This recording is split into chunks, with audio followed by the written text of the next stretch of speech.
Welcome to Solvetic, your channel to always learn technology easily. Below in the description, you will find useful links and commands we used in this video.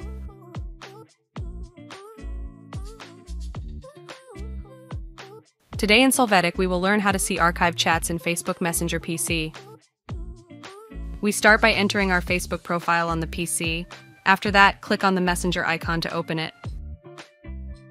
Next, we will click on the three-dot options menu.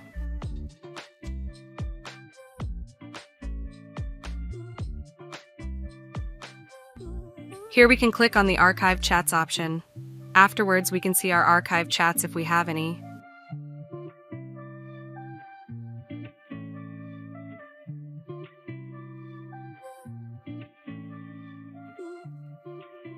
Hey, remember to subscribe Solvetic channel.